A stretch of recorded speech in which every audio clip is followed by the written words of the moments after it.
Hey, what's up, guys, and welcome back. First of all, if you like to support me and the channel, my PayPal will be in the description, so thank you very much. Now I'm back with a movie of what if Naruto was the Beyonder. Yes, you heard that right. What if Naruto was the Beyonder? Let us dive a bit into the Marvel world and take everything that the Beyonder is and make it Naruto, guys. A person that is literally able to toy with reality to find out and understand the emotions of the things around him, the living beings, the humans. So let us take the Beyonder from the old comics of Marvel and make it into Naruto.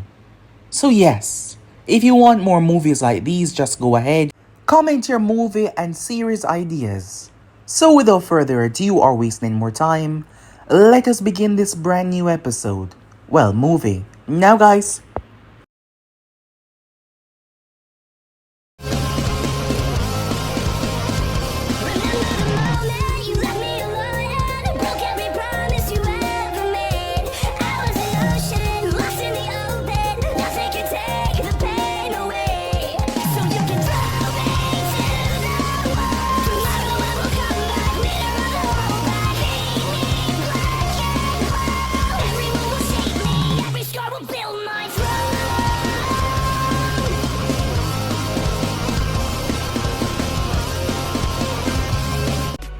our story begins with Minato Namikaze. Minato was currently viewing the scenery in front of him, but you could see the sadness. There was a lot of sadness there. It's been 1 year. Minato was currently 19 years old, and it's been 1 year since he lost her. It was supposed to be a visit, returning back. It was his fault. All his fault. Kushina Uzumaki was her name. She was the love of his life, and he knew that without a doubt. From the moment he saw her, he was struck with these feelings, until he saved her from those Kumo ninjas, and their bond grew closer and closer and closer. Kushina always struggled with talking about her clan, being inside of Konoha, choosing to be the next Nine-Tail host. While her clan was destroyed, eviscerated, it was a lot on her. She struggled a lot about that. However, after years, and Minato was finally able to convince her to face it, that he would be by her side no matter what. The both of them would go through it. However, returning back to this place, Kushina went into a trance. She wasn't talking, she was just gazing outwards. Before he knew it, she ran away. Somehow, she was able to beat his speed rather easily. It was like something was pulling her. Minato saw it, a strange rift, a strange tear that he didn't quite understand. The next thing he knew, she was gone. He lost his mind searching for her. He ripped the ground apart with his bare hands. He tried to tear the heavens. He tried to split the ocean. He tried to rip the land apart. He lost it. Days went by, weeks went by, but nothing. Despite the chaos that was still raging in the world, Minato was... He lost his hope. Losing her, and the fact that he was the one, convinced her to face her fear. It struck him deep. The pain that he was constantly feeling. It started to reflect on the way he was treating his enemies. Minato was seen as a kind man who wanted to stop the chaos, but lately, the bloodlust, the rage, it comes with a lot of fear. Nations growing weary of the one that can kill them in a second, of the one that can kill them before they blinked. He returned, time after time again, but realizing that she would never return, that he would never hold her, that he would never kiss her ever again. The only thing that he will have left of her is a memory. The memory that he was the one responsible for losing her. He turned his back as he was about to make his way home when suddenly Minato heard something as he turned to see. That was it. The same riff. There was no hesitation, no delay. Minato threw his kunai and tried to leap in it. His concern about his own life seemed to be on the back burner right now. Unfortunately, though, he was repelled. He crashed down to the ground. As he passed out, whatever repelled him had enough force to knock him out. Minato felt a soft hand lay on his cheek. He opened his eyes. Shock as he saw her. However, tears immediately came to his eyes. He knew what this was. It was a dream. He had these dreams constantly. Minato, she said, I know you're not real. I know you're just a dream, he said. I wish that I can truly hold you, but you're just a figment of my subconscious. You're just a whack. Kushina whacked him over the head, startling him, forcing him to pull himself up as he was confused. Kushina? He said with tears, unable to properly speak. Of course I'm real, you idiot, she said. Minato broke down, tears pooling from his eyes. Time skip. They finally returned back to the village. The doctors ran every test that they could, but there was nothing wrong with her. Minato knew that this was her. This wasn't anyone else, this was her. Kushina could not describe it. The last thing she remembered was entering the land, arriving to her broken home when she felt groggy. She felt like she could not think properly and understand what was going on. She had flashes, just lights, strange lights around her. She was shocked beyond her wildest imagination when she heard that. It's been over a year since she's gone. She couldn't believe it. Her best friend Mikoto was shocked and happy to see her, thus as many others that she had befriended since coming to Konoha. They had no solution, no faintest idea what exactly happened to her. They did not know. She did not know either. She even allowed the Yamanakas to enter her mind. Due to her seal, the nine-tailed fox would not be a problem, as a Yamanaka would be much more protected due to her seal being extremely powerful, cutting off the fox completely. Not to mention she was a Uzumaki, a full Uzumaki. Broaching the first few memories, the Yamanaka ability could not breach to see what was there.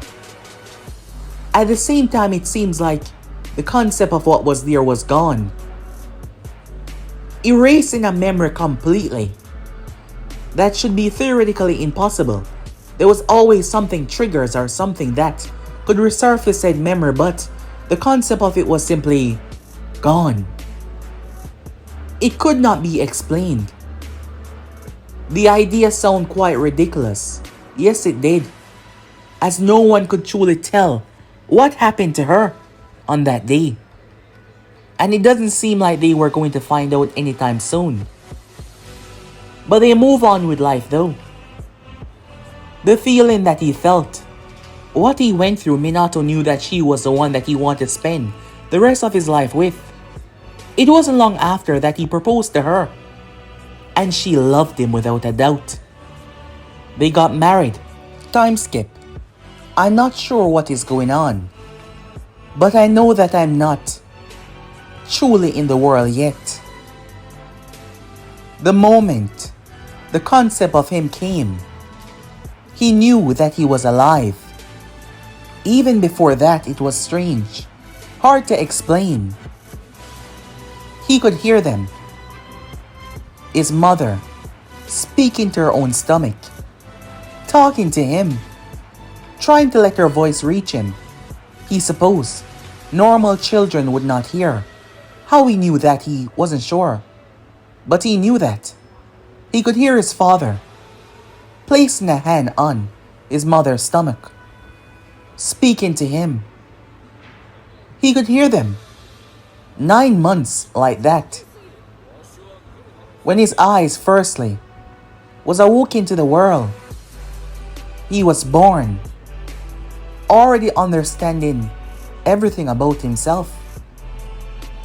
But he didn't know what he was really. The first person that he saw was an old woman, gazing down towards him. She seemed relieved and happy. However, she then looked at him strangely. As someone spoke, another nurse there. He wasn't crying. No, he was not. He supposed that he needed to do that as he started to cry. As the woman, Baiwaka, wife of Hiruzen Sarutobi, looked towards Kushina with a smile. Minato tried to step, but she pushed him away. Despite him being the Hokage, mother first, she said. The baby boy. My son, Naruto, Kushina said with a smile. So that's my name, huh? Naruto. Guess it's not that bad, he thought to himself. The next thing he knew, everything was a blur. He heard his father shouting. He was grabbed. A man with a mask was holding him. Who was this? He could feel the emotions. Anger, fear, remorse. So much of it from this person. The next thing he knew, his father was holding him, throwing the explosives that lit up the entire room. But he saw it though, his mother was taken away by that man. His father brought him to a strange location, placing him down in a bed. It did not take too long for him to bring his mother back. But she seemed tired, hurt. She spoke to him in soft tones. Painful soft tones, knowing that she wouldn't be here forever. However, he wouldn't allow that to happen. She would be okay, he said to himself, not knowing how he knew that, but he knew it. They would be okay. That was a promise, he told himself. Chaos ensued as his father took the both of them.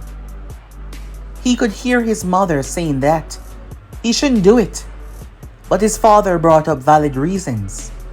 Why the Ninetales need to be... Wait, the Ninetales? He turned his head as he saw it. He recognized it. It was inside of his mother as well. He could feel its power from the beginning. His mother, she was growing tired. But he knew that she would not die. But she was still growing tired. He looked at her and his father. The chains that hold back the beast slackened. The beast showed no hesitation to kill the both of them. It wanted to take them down. He watched as they jumped in the way. He was surprised. The love, the care that they showed for him without hesitation. But this was not something that he would allow to happen. Their deaths would not happen today. Minato Namikaze finishes sealing. As he sealed half the Ninetales inside of his son and half within himself, the death hands about to grip him when suddenly Minato was shocked as the Reaper hand was deflected away. A strange force blocking Minato. The Reaper, you could see it in its eyes. Minato did not know these things had awareness like emotions.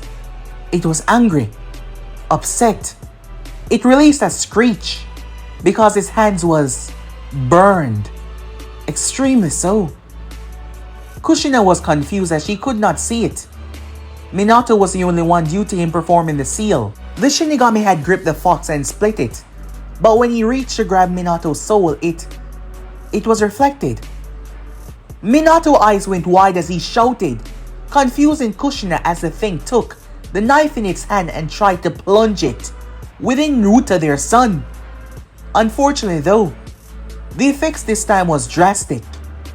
The same strange barrier. This time it expanded outwards and blew the Shinigami away. As the baby was watching the spot, Minato was perplexed. Could he see it? He thought to himself. Both him and Kushina were standing there. But something was wrong. Minato, Kushina, Hiruzen Sarutobi said. They looked towards him until they realized they were standing. The Nine-Tails had just stabbed the both of them. When they looked down though, the wounds were gone. They touched their stomach. Hiruzen was confused, having seen from the outside and the barrier that had blocked them out. How are you two? What's going on? He said. The both of them were heavily confused. Time skip. As time passed by, the village was beginning to heal. Minato Namikaze returned home after a long night, but the moment he did, before he could open the door, it swung open. Kushina was delighted. He's talking. Minato giggled as he looked towards his wife. He didn't believe that Naruto would be talking. He was just a couple months old. However, she ran into the other room. Running back, she had Naruto securely in her arms as she held him up. Say it again, she said. Hello, father. Minato was taken aback as he looked towards his son. His words perfectly clear. As he turned and looked over his shoulder. Mother, he said. Minato scratched the back of his head. He's talking. I told you, she said. My baby boy is special. She pulled him in and started to tickle him, making him smile and laugh. As time went by, Naruto's growth was something that they couldn't understand. He adapted to everything that he saw. He learned to read at the age of 1 year old. Read in books. He understand things. He knew things. It was hard to explain what he truly was. At the moment, Naruto was 3 years old. As he was currently with his mother. His father was doing some business at the moment with some representative from Kumo. Him and his mother made their way towards the Hyuga estate. They were invited along with several others. Hinata Hyuga, it was her third birthday. Out of all the other children, Naruto was much more advanced. Mikoto Uchiha was there as well. Despite the rivalry, despite the tension between the two clans about who was the better, an invitation was sent out to even the Uchihas, celebrating the third birthday of the heiress, Hinata Hyuga. They were all there. For the first 3 years of his life, there was only one other person that Naruto comes to know, and that was Sasuke Uchiha. Everyone else, it was new with them. Naruto found himself knowing a lot more the more time passed. And he can fully speak now. Well, he could have spoken when he was months old. He could have already had rational thoughts before he was conceived, so yes, you could understand how strange he truly was. Naruto knew he was strange, but he didn't really care about that. He was happy. Born in love. Cherished. He was happy. Happier than most people were. For the first Naruto met Hinata Hyuga, she was shy. However, Naruto positivity, its overall aura of happiness, seemed to affect the other kids. Those that were caught in their shell, speaking and coming out, him being at the center of it all, with Sasuke Uchiha nearby as well. The parents were rather happy, as they could see it. Yes, they could see it, the future generation. However, looking at Hinata, Naruto saw something. Her bound and gagged, and being taken away. Naruto tilted his head. Is something wrong? She asks. He waved off her concern. He just glimpsed her future. He did not know how he knew that, but he knew that she was going to be kidnapped. And for some reason in the depths of his mind he could tell the exact time when she would be taken. His father arrived a few minutes later, late to the party, representing as Naruto's father and the Hokage as well. However, Naruto brought him aside to speak with him. Now most people would be finding it rather unbelievable, hilarious if their 3-year-old child told them that they saw, by looking into someone's eyes, the person being kidnapped. But there were some things that simply did not make sense when it comes to Naruto. None at all. Not to mention, during that moment when the Death Reaper tried to take his soul, Minato saw it, and he saw the way the Reaper looked at Naruto and the way Naruto looked at the Reaper. He was a baby. He shouldn't have the mental fortitude to understand. Thus, Minato Namikaze put faith and trust in his son. Hayashi Hyuga was confused, as Minato intel was, well, a very dangerous one. He was their leader, the Hokage, and this regards his daughter. Minato did not tell him about Naruto, or how did Naruto know. However, if they were correct, they had to stop it. Hours later, when the party was finally over, the Kumo ninja that came with a group of representatives, it was his job to sneak in. Unfortunately for him though, he was met by the Hokage, Hayashi, and 2 guards from the Hyugas. The man gulped in absolute fear. So yes, Naruto was correct. Kumo was being seen as the aggressor here, and their prisoner would not be returned. You see, they just signed a deal that their ninjas should not kill one another. However, they just caught red-handed him breaking that rule to go after someone within their village. Internal espionage was one of the major rules to be broken.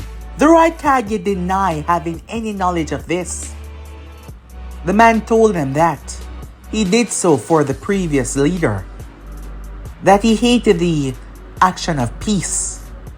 2 things. Either he was telling the truth, or either he was so afraid of the repercussions if the Raikage got his hands on him if he were to spill said information. And the second one was most likely the truth.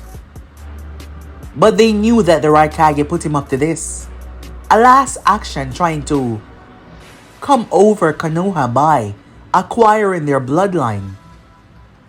He was locked away in the deepest, darkest prison, where he would never see the light ever again. After all, Konoha had its ways of breaking their prisoners. The village might look peaceful on the surface, but underneath, there was some wickedness, some deep, dark wickedness. As the years went by, Naruto became familiarized with a lot. Here is in Sarutobi, someone that Naruto saw as his grandfather, the kind old man, raised in love and prosperity. Naruto grew up to become happy with his surroundings, happy with his mother, his father. The both of them doted on him. He was their only child. He was their blessed son. When Naruto was 6 years old though, Kushina was pregnant once again, and this time it was a girl. She named her after her old mentor. Her name was Mito. Naruto was happy to have a younger sister. As years went by, this time there was no problem during the pregnancy, as the Ninetales was no longer in the mother. That also begs the question, how was she still alive? Her system and her chakra network was perfectly fine. There were some things that they simply could not explain. Minato Namikaze took more interest in his son, trying to understand. Naruto himself simply know things. As the years went by, they truly started to see how special Naruto was, in terms of adapting to their shinobi lessons. His mother started him out on the earlier stages of Fuinjutsu, and in the span of a week, Naruto understand everything. At first she thought it was just the earlier stages, but turns out that he took the other books as well. Naruto was already at level 25. You see, most standard shinobis nowadays, some of them went up to level 20 and that was extremely high, but the Uzumakis, they would be at level 100, as they were the true sealed masters. Not even Kushina was that far, nor Minato because, well, even though he was a prodigy in the sealing art as well, the Uzumakis were a different kind of monster.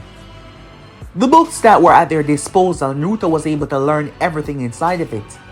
Not only learn it, Naruto was able to do everything precisely, as it is said, as it is done.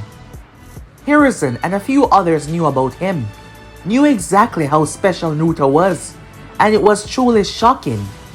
For someone so advanced, for someone so powerful in every single term of the word. He enjoyed the little things. He enjoyed hanging out with his friends. He enjoyed hanging out with his younger sister. He enjoyed being with his family and being happy.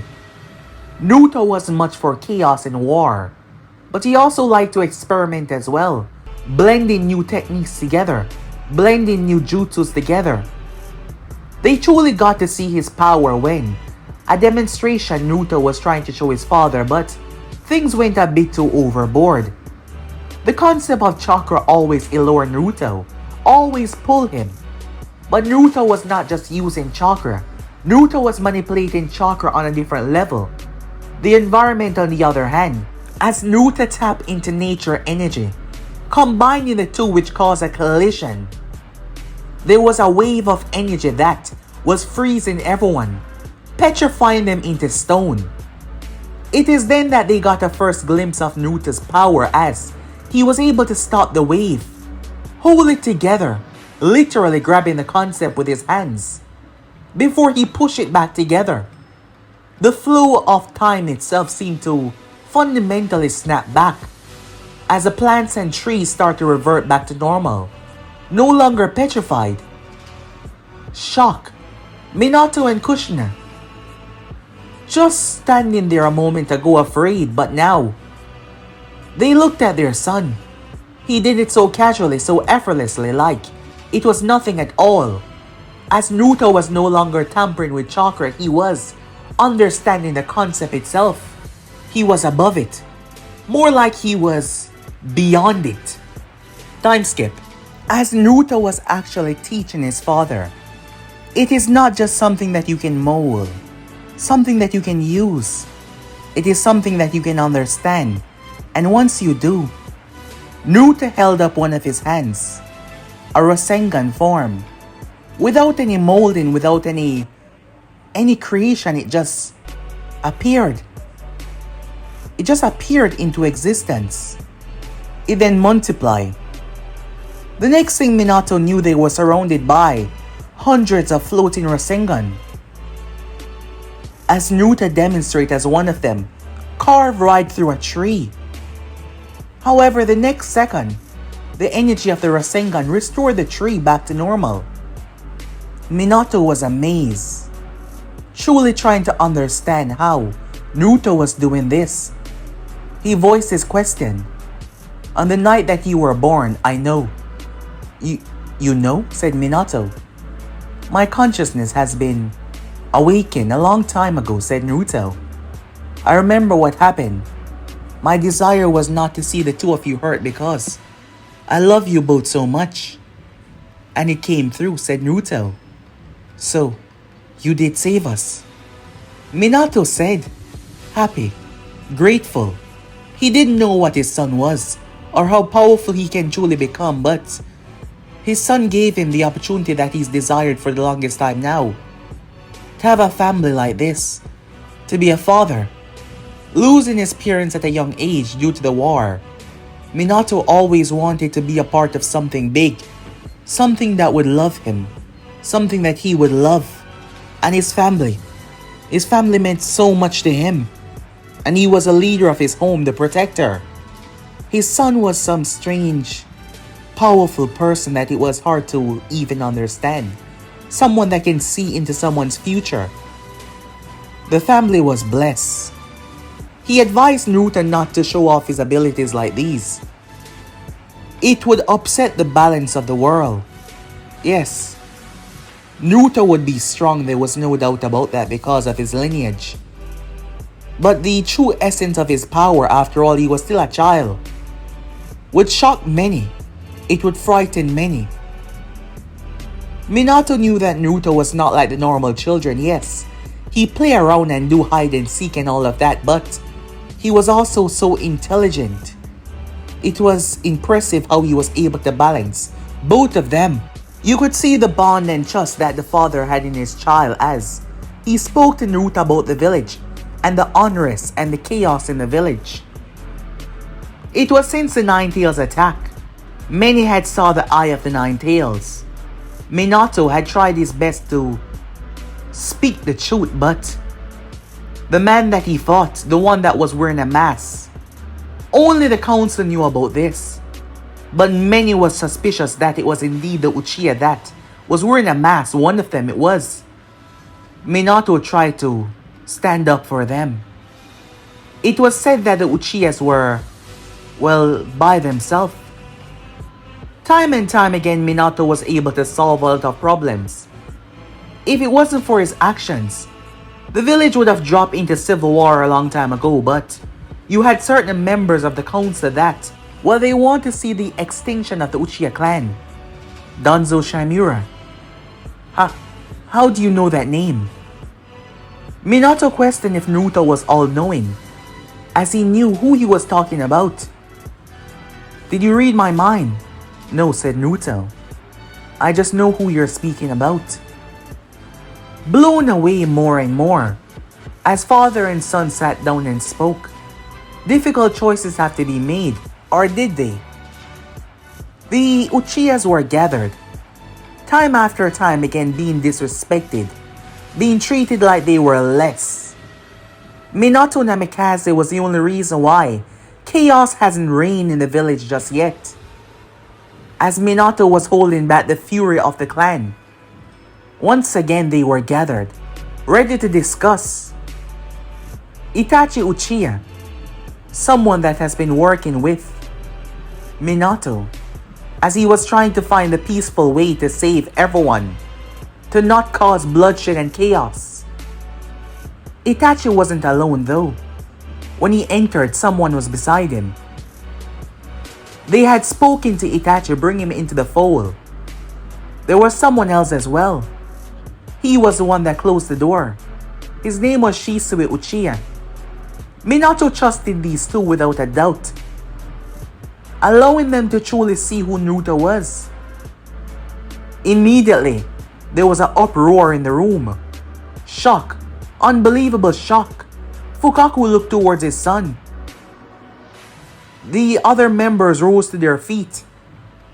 That wasn't any normal child, that was the son of the Hokage. What has he done? What have you done? Naruto raised his hand though, as he reached out and gripped onto something. He could feel it. The connection through their blood, through their chakra. The next moment, as Naruto now understood it, it was with a word: sleep. Every single Uchiha went to sleep except for these two. They were concerned, despite seeing the, well, example before, that Naruto was something special. But now, witnessing him put an entire clan to sleep with a single word. Baffled and shocked, Naruto turned towards them. The feeling that he gave off was pure intent and trust. Most would be afraid of this power, but there was just something about him. This place is my home, said Naruto. I will not allow anyone to harm it. and I won't allow anything to happen to my people. Naruto said, as Naruto rewrote their causality right there, changing the view of the Uchihas, erasing the concept of hate that they've received, an invasion of their own identity, as Naruto literally rewrote everything about the hate that they were feeling, allowing them to express themselves as they are, but removing the concept of a coup, removing the concept of rage, of war against their own. Through chaos, there must be creation as well, as Naruto simply expand on the creation avenue, wanting to build the concept of trust, loyalty. I'm done, he said.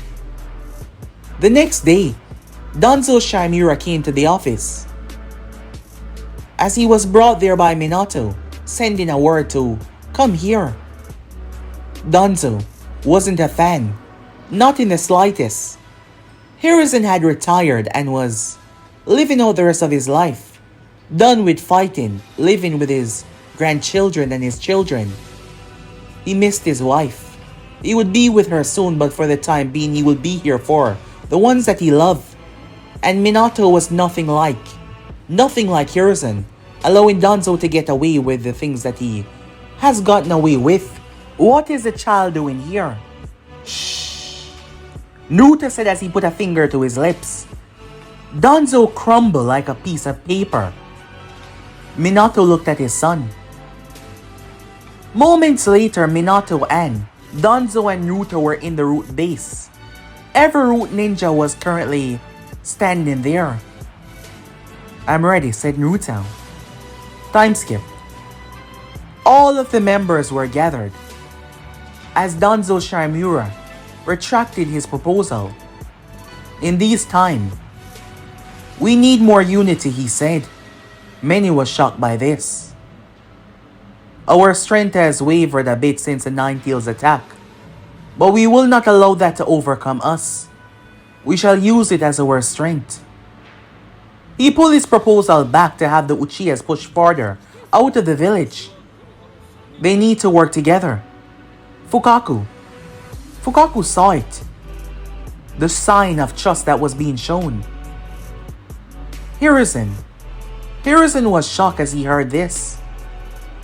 Despite him being retired, he liked to show up to the council meeting and, well, see how the village was being run.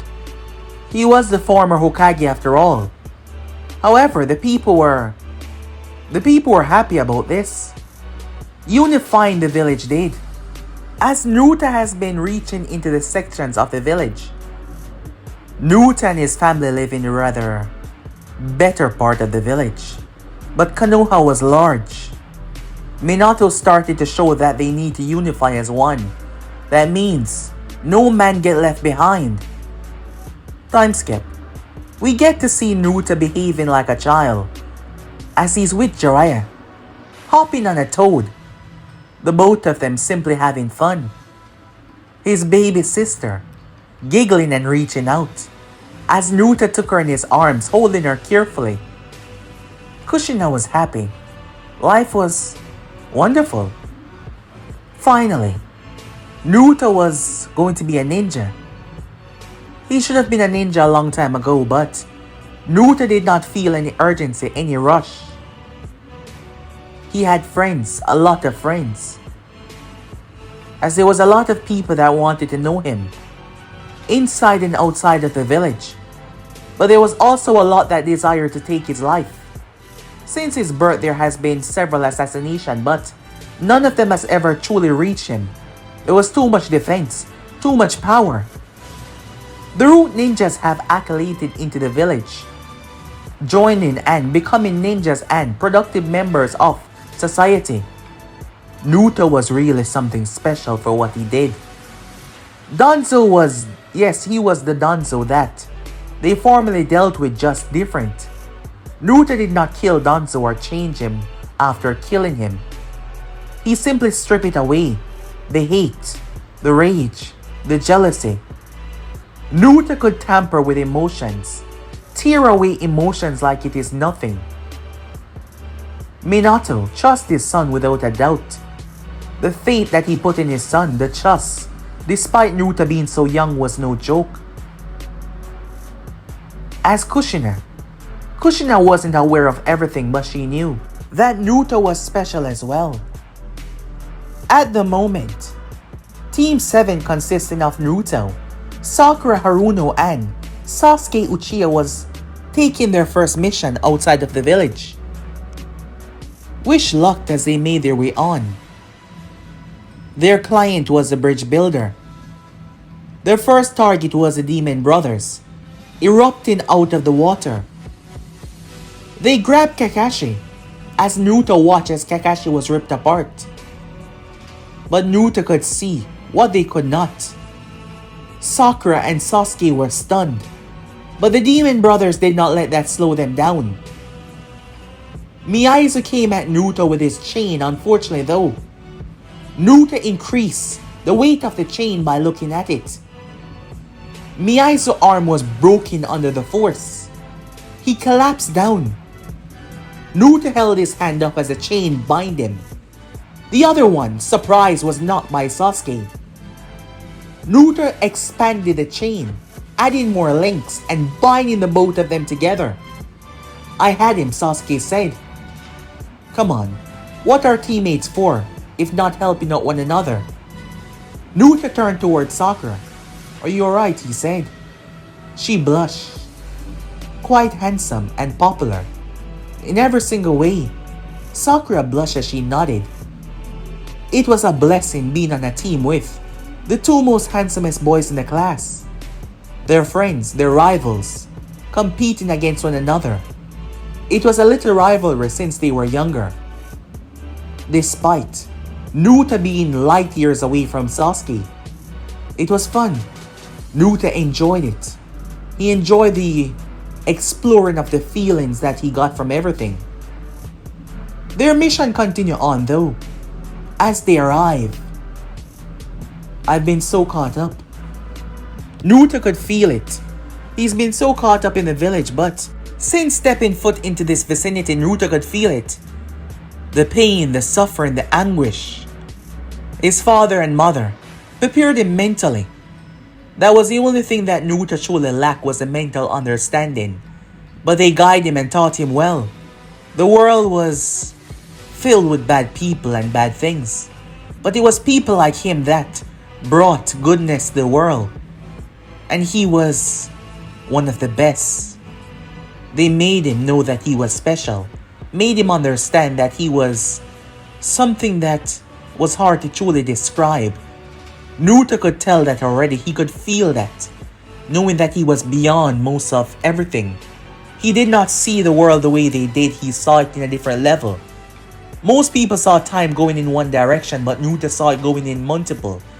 Twisting and turning into different branches, different understanding. But Naruto didn't like to bring chaos. He wasn't a man that would bring destruction. He was raised in a loving home. Thus, Naruto could feel the conflict brewing in Zabuza's heart. And the apprentice Haku that was watching. He knew their names. As Kakashi fought the man, Naruto cleared the fog away. The air was crisp and clean, confusing both. As the fight continued, Kakashi knew that Naruto was special, but to the degree that his father knew, well, he did not. Kakashi Hatake would have been captured, but Naruto simply rewrote it. Kakashi would be able to outdo the water prison. And just like that, the copy ninja was able to move away. His parents did not notice, but since Naruto was born, they haven't received any pain. Even giving birth was easy. For Kushina, other than that though, not even hitting their feet on something, a table, a piece of furniture, was not something that happened because Naruto wasn't allowing it to happen. He loved his family too much. His mother, his father, his beautiful baby sister. The copy ninja was able to take down Zabuza. As Naruto understand that many things had to be done Fruitions had to be made, decisions have to have consequences. Thus he did not intervene, but someone did came, Haku, saving Zabuza's life. Despite knowing who Haku was, Naruto did not intervene. He allowed things to play out as they were. Time skip. Tsunami couldn't explain it. Her son Iniri. For years now, Iniri has been angry at everything and everyone. After the death of Kaiser, it wasn't so long ago.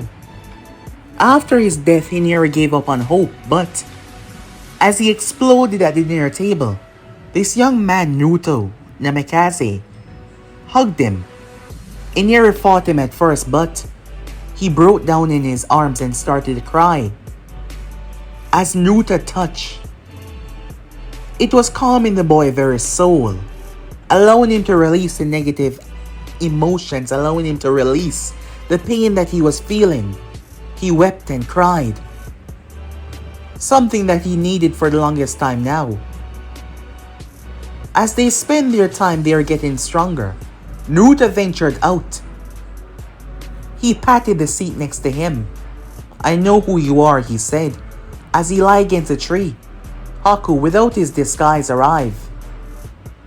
He was picking herbs for his master. "There's no need to be afraid." Needles were at Naruto's throat. Haku held them there. It was for his best interest to kill this person now, so that they would have a better chance to take down the bridge builder. "You're not a bad person," said Naruto. "There is just so much there to unpack. I know that it helps sometimes when you talk to someone. I'm curious though, why would you follow someone like Zabuza?" He was not putting up a defense, he was relaxed. He was showing him that he wouldn't fight back. Haku knew that it was stupid, but yet he tried to understand why would he hear him out. They were tools, they were ninjas, they were meant to fight. But no, instead, they spoke. When the day finally arrived though, as Naruto was sitting with Iniri, they were fishing while the others made their way out. Naruto tended to keep himself together, despite the fact that he could know almost everything around him. Being content and relaxing in one moment felt much better than knowing everything. Unfortunately though, peace would not last for too long as they arrived. Before they could touch Tsunami though, both men felt it. The eyes that were watching them. Both thugs felt the overwhelming sense of fear, so much so that they ran for their life. Naruto got up. "It seems it has begun," he said.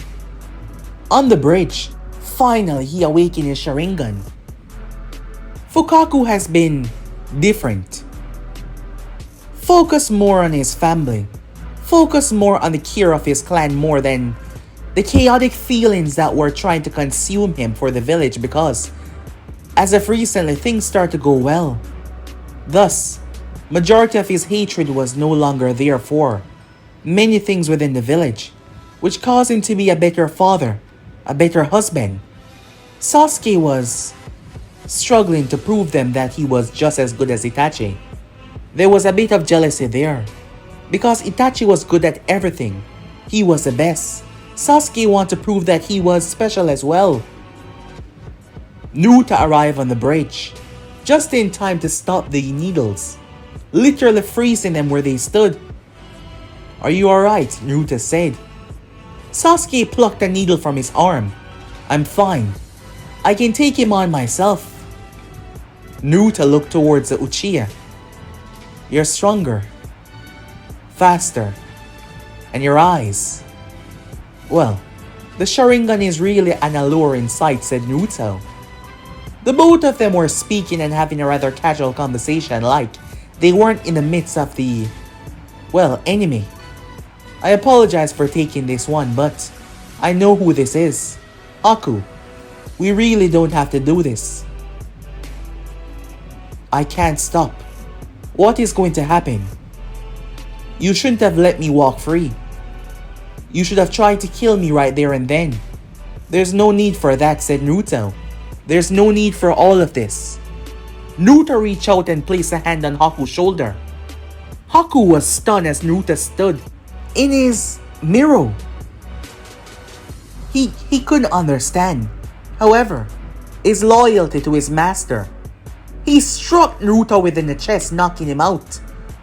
Naruto flipped and landed as Haku launched on a mother of needles down towards them. Naruto froze all of them in place. They started to spin before they combined together.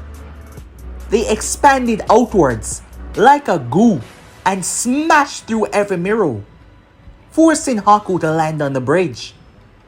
His most powerful jutsu, done just like that. It was unbelievable, unthinkable.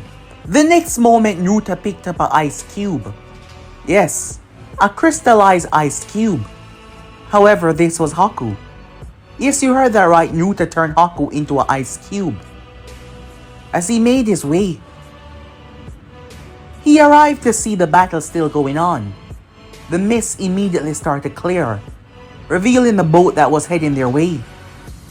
Naruto raised his hand and picked up everyone on the boat, including Gato, and pulled them to the bridge. Naruto then arrived and turned Zabuza blade into grass. It fell from his hand. Enough fighting, said Naruto. We have some guests. Zabuza was confused. Why don't you tell him why you're here, Naruto said.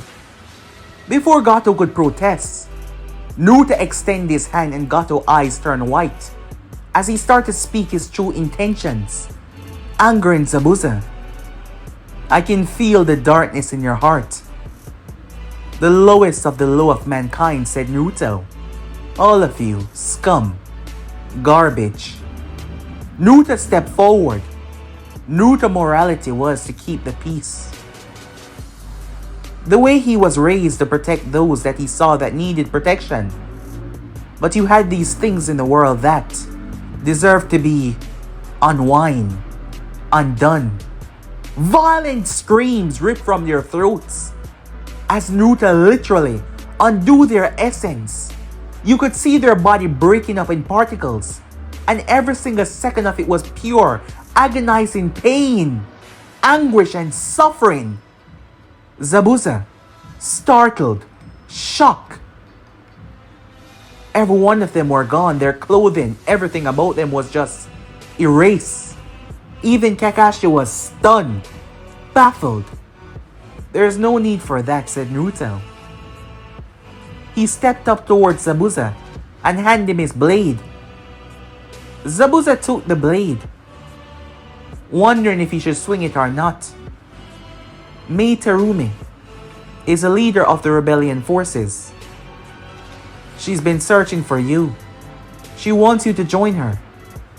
I understand that it's been difficult after your failed assassination. Your pride is hurt, but you have a chance to stop all the chaos. You have a chance to bring unity and peace to your village. All you need to do is to accept that you have a home and stop thinking about it like it's nothing because your pride is hurt. And Haku, he's a human being as well. Keep that in mind. Think about it. How would you feel if he were to die? Naruto said. As he placed the cube down, Haku was in front of them. The whole thing was surreal, literally mind-boggling. To what he had done. Time skip. The bridge was named after him. Surprise. As the word reached back to the village, his name was already festering around the elemental nation, given who his parents were, but now even more than before. As Team 7 continued to grow and to train, they were placed in the Chuunin exams. When Naruto looked at people, he tended to see everything about them. That is why he stopped himself from doing that. Now when you look at them, he just saw them as they were in front of him. Because Naruto did not like to be fully aware of their future, their existence in front of him. His eyes was simply too powerful. So he simply started to, well, see them as they are right now, and not as something else. His sister wished him luck, as Naruto smiled at her, patting her on the head, as he took part in the exams. Team 7 was the first to arrive, gathering their scroll, followed by the Sand team. Naruto went over to speak to them. He liked the girl that was there. Her name was Temari. He had met her earlier. She seemed nice. Temari wasn't usually, well, talked to like this. Due to who her brother was, people tend to stay away from her. But not him though, he was different. In every single way of the word. I like you, he said. He was blunt, spoke what was on his mind.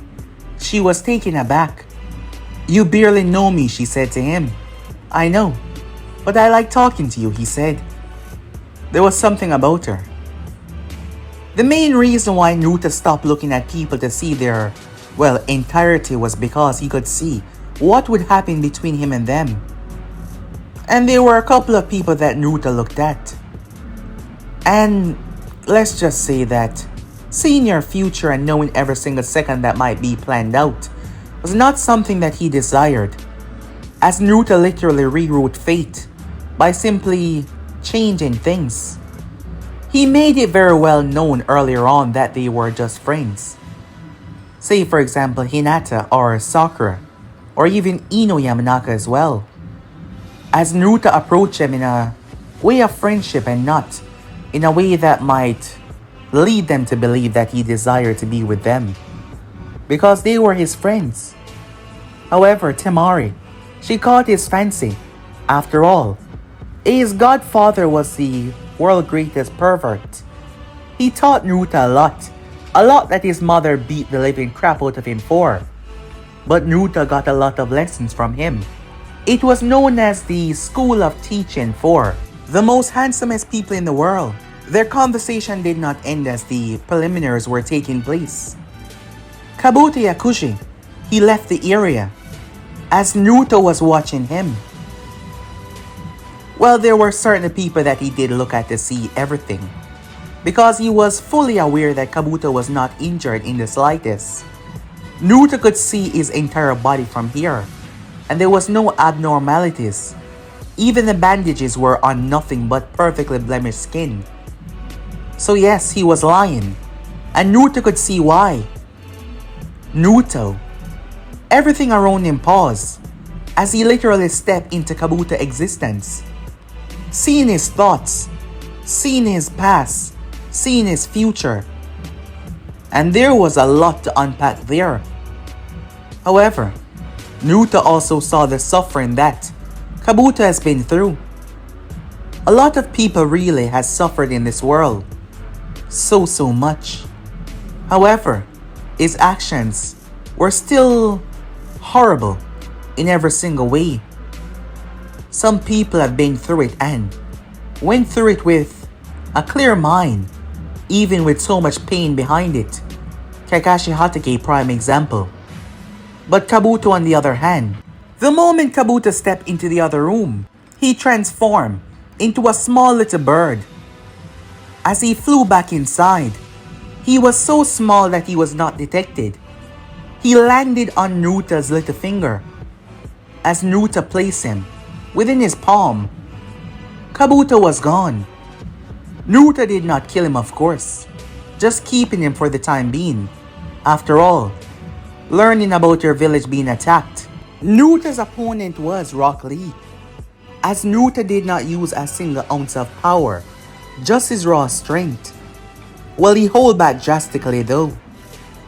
To respect Rock Lee's fighting style, he did came out on top, but for the first time Lee didn't fight for his own believing that just because he was special, that is what made you something better than him.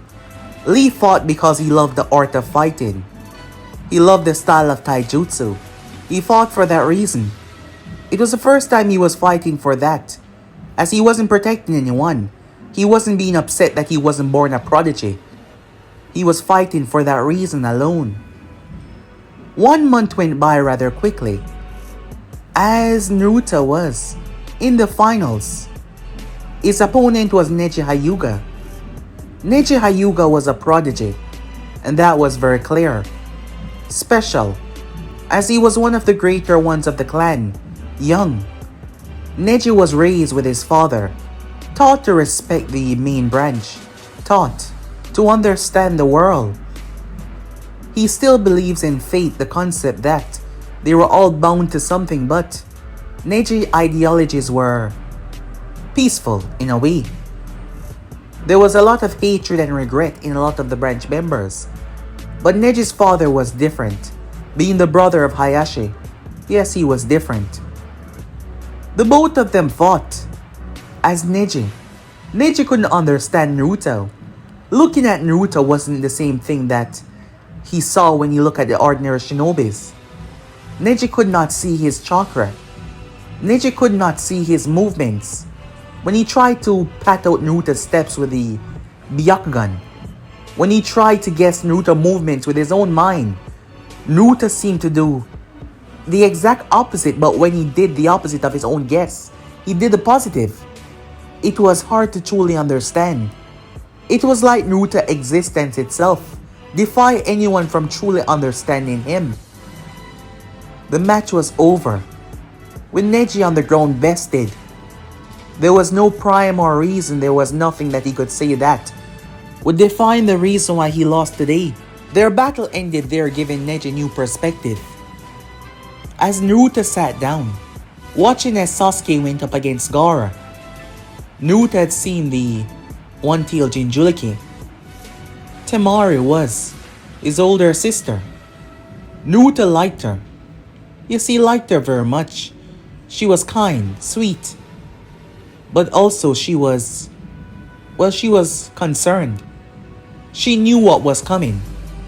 And despite not knowing him that well, she started to realize that a lot would suffer because of her actions. But in this world, humanity, most people was loyal to a fault. Especially when it comes to your own father. One was loyal to do whatever it takes. However, there were certain factors that Naruto did not interrupt. But he supposed Gaara deserved a chance to live as the way he is. As the invasion began, Gaara saw everyone frozen around him. He was confused. What is this? None of it made any sense. Hello there. Gaara looked at Naruto. I think we should have a conversation.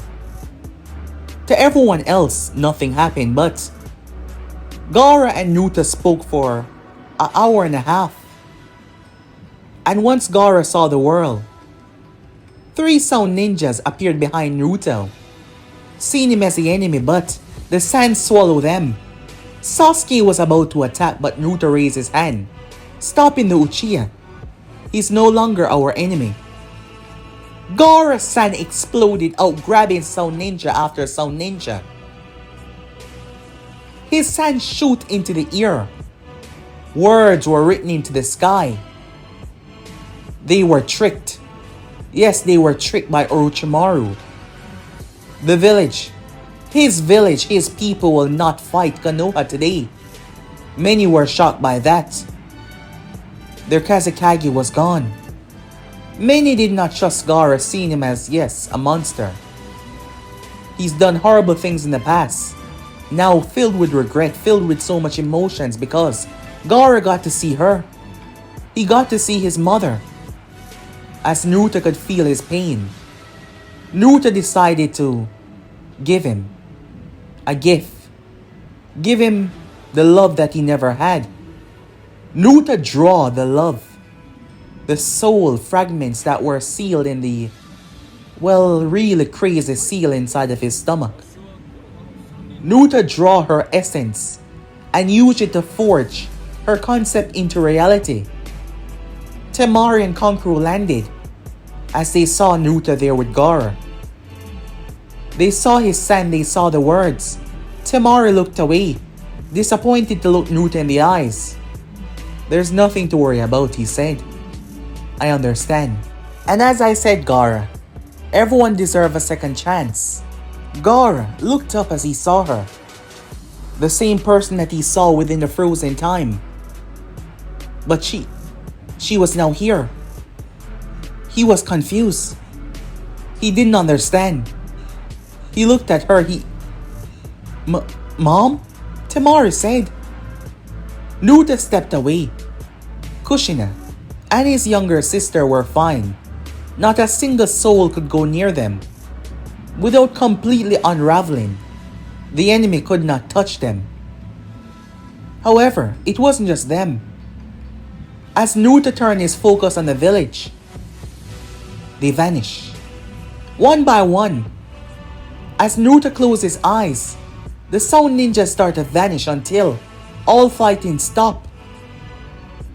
Naruto pressed his hand on the barrier, literally facing right through it. He made his way. As he walked, the wood released from Hoshirama melted away, like they were ice. The battle came to a stop as Orochimaru weighed over 10,000 pounds, and he kept on rising, the ground underneath him breaking. As Naruto solidified the earth, he could not move one bit. Your souls have already been rested. There's no need to tamper with them anymore, said Naruto, as he undid the technique, freeing the soul of the first and the second Hokage, allowing them to ascend back to the afterlife. Orochimaru couldn't understand. Naruto stepped towards him, ignoring his father for the moment. Naruto leaned down towards the man. There's a few things in this world that I would forgive, but anyone come after my family, my people. Orochimaru started to scream.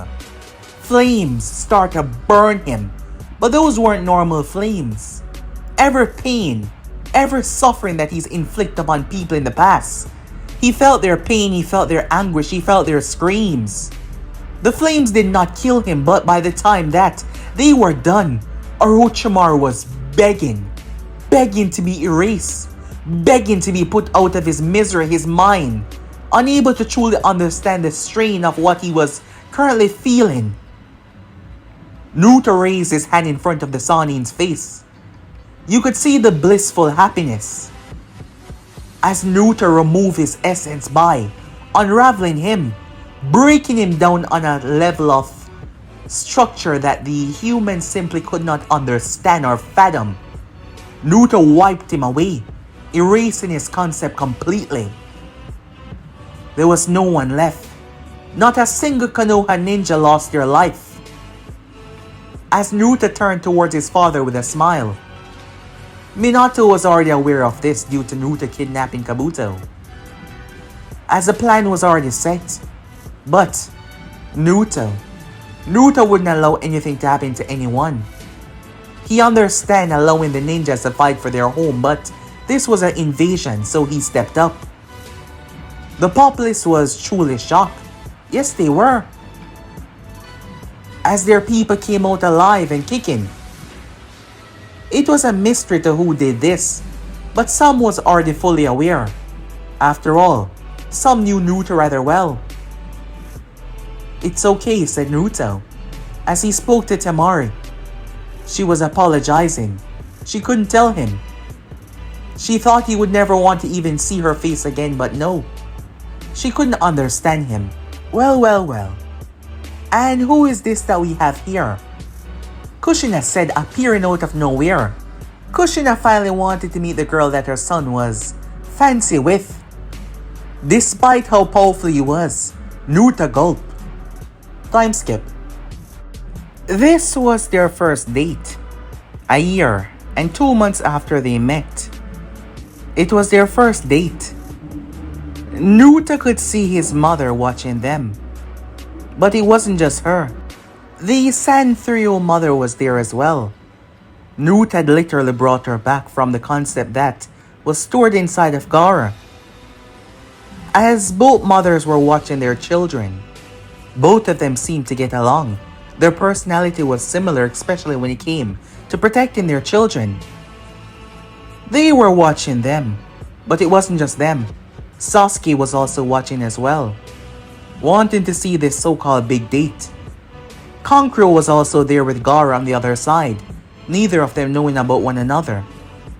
Temari was clueless of it, knew to ignore them, as they spend the day together. They talk. They were able to speak to each other like everything was normal.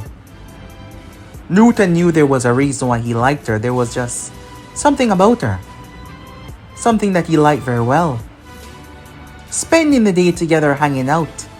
From that day they start to hang out some more, whether it be in her village or in his village. As the time went by they grew.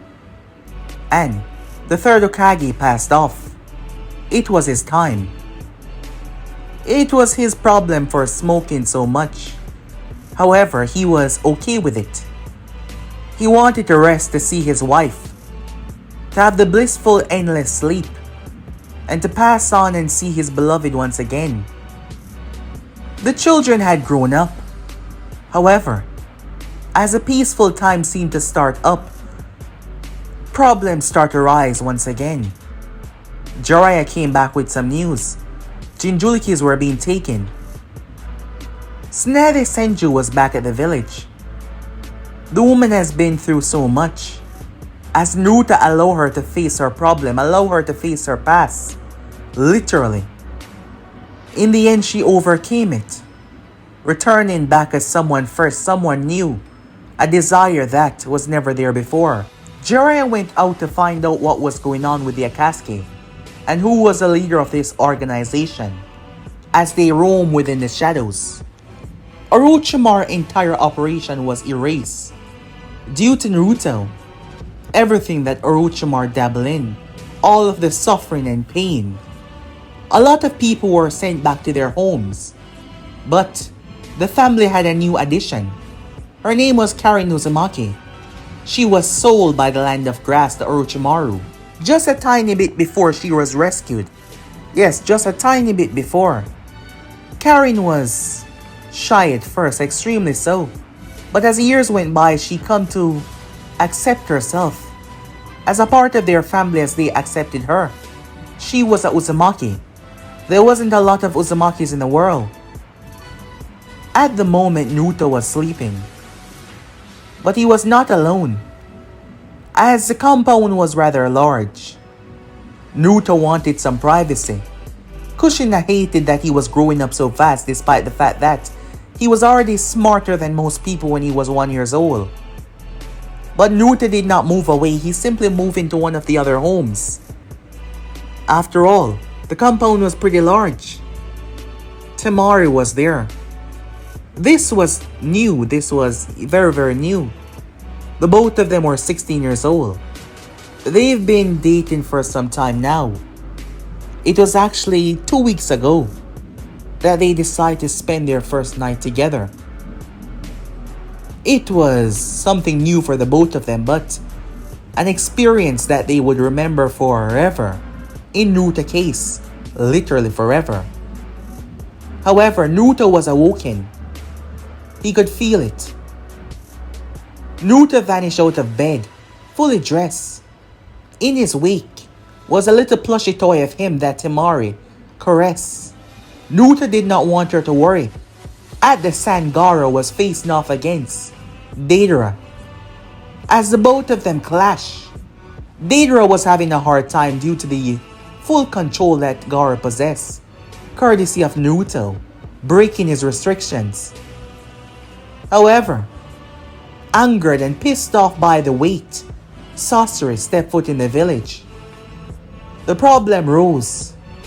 Gaara's mother, she was a fighter in the past, but it's been a long while since she fought. She stayed behind to raise her kids as she was brought back, given a second chance, beyond grateful to Naruto. Naruto. She said the name and she saw him. She was shocked. She and the others as Naruto materialized in front of the tail. He grabbed it. The tail of Sasori. Naruto crushed it in his hand. Gaara had become the Kazekage, and these people desired to end him. Naruto was pissed off. Sasori was raised into the sky. The next moment, he started to scream as his contraption started to crush. Yes, but Sasori wasn't supposed to feel pain, but Naruto was allowing him to feel pain. Naruto literally crushed Sasori inside of his metal contraption. And the amount of pain was brutal. Naruto crushed him until he was the size of a little baseball and caught him. Naruto then pulled his arm back and threw. Deidara screamed out as the entire left side of his body was ripped in half. Falling to the ground, the force of the ball ripping him apart. Bleeding out, he fell on his bird as Gaara-san slammed down on him, not seeing the violent, grotesque ripping of his flesh due to the way he was turned. Naruto was not here to take any credit. He was not here to, do anything. He was just here to save a friend. Perhaps family very soon. With that, Naruto returned home, taking the place of the plushie. Temari will hear of this though. Shock. I just wanted to make sure that you didn't have anything to be upset about in the morning, said Naruto. Things were just starting out and I wanted everything to be good. I wouldn't be upset. You saved my brother. So next time, anything that is going on, wake me up and tell me. Temari was demanding. Yes, very so. But Naruto liked that. She was a bit rough in many different ways. However, Naruto liked that. He didn't know why. It fit her personality and her charms. Time skip as the organization was gathered, confused by the loss of their two members so quickly, trying to find out exactly what happened there. Two of their members were completely, destroyed was the word. Gone, without receiving a single tail beast.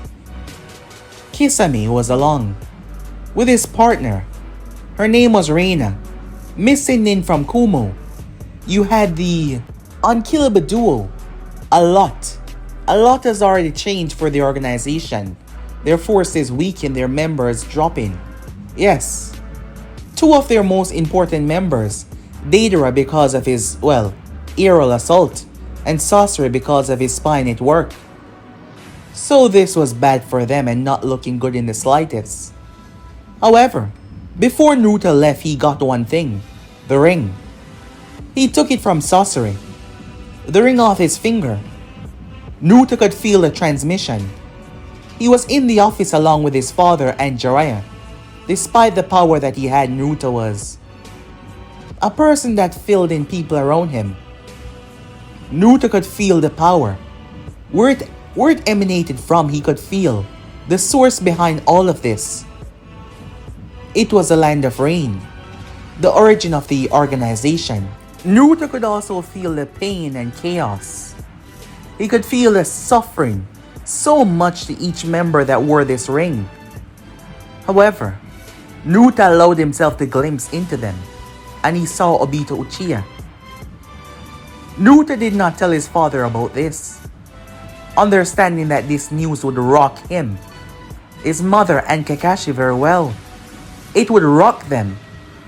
Naruto kept his mouth shut, quiet, focused on the situation. He thought about it. It was later that night Naruto decided to pay him a visit. Obito Uchiha, hidden in a dark deep cave, was awoken by Naruto sitting on his bed. Sitting on the edge of it, immediately he got up, flipping to the side. Naruto waved his hand as light emanated inside, manipulating light itself. I know who you are. There's no need to be afraid. I'm not here to kill you, I'm just here to understand. Obito looked at Naruto. You're his son. Yes, I am. You know, you held me when I was a baby. Strange, don't you think? Naruto said, looking at the man. And you came after my parents. My mother, she was kind to you. She wanted the best for you. Did you know she cried when she heard about your death? Because she was sad. She hated that you had to die because you were a child and you deserved to live. Do you remember that? Said Naruto. When she brought my father's lunch. And you and her were teasing one another. Where did that go? Yet you tried to just kill her, knowing the repercussions of your actions. It doesn't matter what you say to me now. My path has been chosen and you being here would just solidify one thing. Oh, and what's that? The capturing of the 9 tails. You're doing this for Ren Nohara, said Naruto. Obito was stunned. Yes, I know everything, said Naruto. I know that you pretend to be Madara. And I know about you as well, Zetsu, said Naruto. Zetsu was pulled from the ground and frozen in mid-air. He tried to speak, but Naruto simply placed a finger to his lips. And Zetsu was stunned. How about I show you what you would think of your actions now? Naruto defied reality itself, gripping onto the concept of her that he held in his heart to literally connect the both of them to the actual essence of her. Fully realized, fully aware of everything. And he knew it. He knew that this was her and he knew that she knew everything. She was angry. But mostly she was disappointed. Very, very so. He argued, he cursed. She was gone. She died. But that didn't give him the right. He was pissed off, raging at her, raging at Naruto. His path was set the moment those stones fell on him. He cursed at her. She cried, he cried. Obito hasn't dropped a single tear since her death, and now facing her, understanding that she was a Chu, it was painful. Her words hit him deep. She struck him with each of her words. He was destined to become the Hokage, destined to become something great. But instead, she looked at him. She was gravely disappointed. Naruto gripped onto his hate and ripped it away from him. Obito gripped his skull. All of the pain coming in. As Naruto wanted him to feel it. Because he was pissed, he wanted him to understand the pain of what he chose. Obito was stunned, broken from the pain. If I wasn't who I was, you would be successful in killing my parents. I'm curious though, what would your choice be if you were actually given one? Time itself seemed to break as Obito was crushed by the stone once again, but this time when he left to find Ren Nohara and Kakashi stabbing her.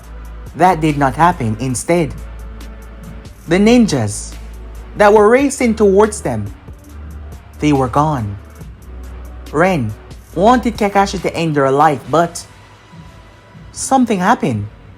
Something strange. The Three Tails was no longer there and she could speak about it. The seal that was on her was gone. She told Kakashi.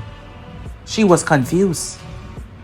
As Obito dashed through the trees, Zetsu's essence vanished away, giving him full control, and he felt it. He was confused. Naruto stepped into Madara's domain. Who are you? Someone from not your time. You on the other hand. Naruto wiped out Madara's existence like that. Literally, unraveling him by erasing his existence. On this time, unraveling his concept here. Naruto sat and watched. Obito was afraid to speak. However, he stepped out. Kakashi raised his weapon until they saw him. He looked at them. Naruto observed as time passed on. Obito returning back to the village. He was alive, having no idea that he met Madara. All he knew, he woke up like this. The substance that was attached to him was fully under his control, merging with his body. He returned. Team 7 was whole once again. In this time, with no influence, he chose to stay. With no one pulling his string like a puppet, he became the first Uchiha Hokage. Time folded back as Naruto stood in the cave. Naruto was able to swap Obito's existence with this one. But there was no Obito here because he merged them together, swapping them like he was swapping reality, but instead he merged them at the last moment, allowing reality to balance itself out by not folding in on itself. His next visit was towards the land of rain. Stunned and shocked, Naruto knew who they were. He knew their purpose. Everyone's life has been tampered with one way or another. Danzo, Madara. Naruto decided that he would simply fix it all. Once he learned what Zetsu was, Naruto erased Zetsu. However, time broke. Naruto found himself in a different time. In this time, there was no first Great Shinobi War. There was no second, there was no third. The clans never united. Everyone had their own grounds, everyone had their own small villages. There was still chaos brewing, conflicts and fights, but no true war because no one was truly allied. No one stepped up, no one formed bonds, no one formed friendships. Zetsu's manipulation of the history actually created so much due to many negative creation that he formed, causing positive to take place as well. Out of hate, happiness was found. Naruto wasn't even born in this time. His sister wasn't even a thing. His mother and father never got together. Uzumakis did not marry outside of their clan. Naruto had to go back and place Zetsu back in his place as he returned. But he did decide to rip away that darkness straight out of Nagato, literally. Naruto consumed his hate, he consumed his anger. Konoha as well, allowing them to see what they've done. Temari was shocked. You did all of this in one night. Yes. I said I would never lie to you again, said Naruto. She rubbed her head. Did you not want me to tell you? Yes, I did, but this is a lot, she said. So much. I know. He said with a smile, but it's good. Talking to you about it, he said to her. Time went by. There was other problems that rise, but each of them met Naruto. It happened when he got married. Naruto married Temari. However, on that day, everything froze. As Naruto saw them, he understood them, which made him truly understood himself. The Beyonders. Beyond this universe, beyond this reality. To them, everyone and everything were their playthings. They were the Beyonders. And they were his creators. Naruto was stunned. Realization meeting everything. Your purpose gave us understanding. It is time for you to come back with us. Before the stars, before the galaxies, before chakra, there were the Beyonders.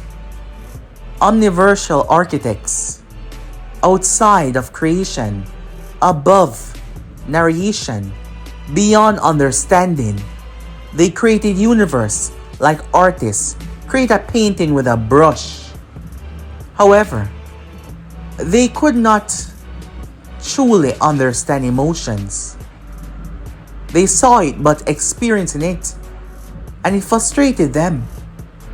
So they decided to do something. Let us implant our essence in a mortal species. To feel through them. Let us evolve. That tear in reality was them. They already know who the one would be. But they could not see Naruto's future because they themselves, they tend to underestimate how truly powerful they are in ways when they come to the mortal realm. Their very existence can cause causality to rupture. That is why time was frozen.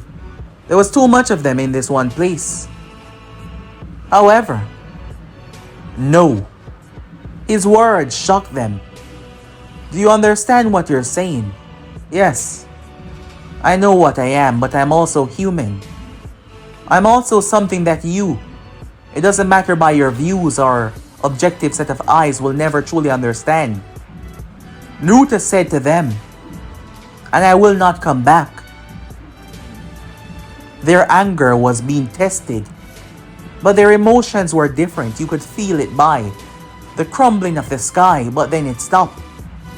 They tried to erase the universe itself, but Naruto prevented it. I'm not just some experiment. I'm not a fraction of your power.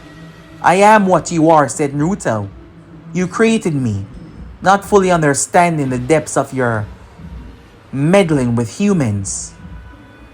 Each of you placed your aspect to understand me. That means I have your aspect of each of you inside of me, imprinted in my DNA, my code.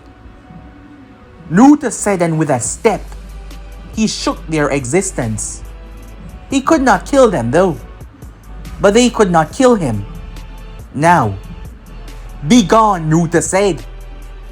Naruto became the first emotional bound god of the beyond, living paradox, a cosmic protector.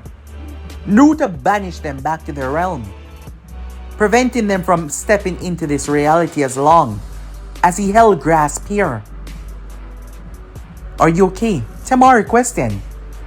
Yes, I'm just fine, said Naruto. As time passed, Naruto aged. He aged. He watched as his parents pass on. His sister got older. He got older. Temari got older. They had 3 beautiful kids. His sister married Konoha. Sasuke married Sakura. Hinata married Kiba. There was so much more. Naruto lived a full life, but the day that he took his final breath surrounded by family and loved ones, Naruto gazed down towards them. He couldn't die. Naruto allowed himself to physically age, but on the inside, he simply could not age. He could not be killed. His reality concept was not bound to this reality or anything else, because the Beyonder made him special. But they never thought that he would go against them because they were him and he were they. They could not step foot back in this reality because of him, as Naruto was much too powerful, having each of their concept. He surpassed the word God. He was something else, something much more complex. Naruto decided to start over, but this time different. Naruto wanted to see the choices. Just like the Beyonder, Naruto would like to see choices and change made from emotions. But unlike them, he can understand. And he missed them. Yes, he did. He missed his family. Time went by once again. As 1,000 years passed by, Naruto roamed the vast, expanding universe that was not expanding to him, it was moving in a crawl. Naruto stepped out of this universe, stepping into others, observing, spreading. And due to his knowledge, due to his emotions, unlike the Beyonder that wanted to go on to evolve, Naruto decided that he would simply understand all. Naruto spread his existence, so much so that he became the concept, no longer having a physical form. He spread himself through the entire causality of not just this universe, not just this multiverse, through all known existence. Seeing all, knowing all, and at the same time living and dead. He was one with everything, and everyone. The limitless, unlimited God. The complex beyonder. But yeah, guys, I'm being subscribed right here. Well, this movie, guys. A very overpowered godlike Naruto who was, well, much more loved to see due to his emotional ties and, well, connection with the ones around him. If you want more movies like these or more, well, darker movies, just go ahead and tell me and I'll be taking your ideas into consideration. But I'm out for now. See you guys soon. Peace.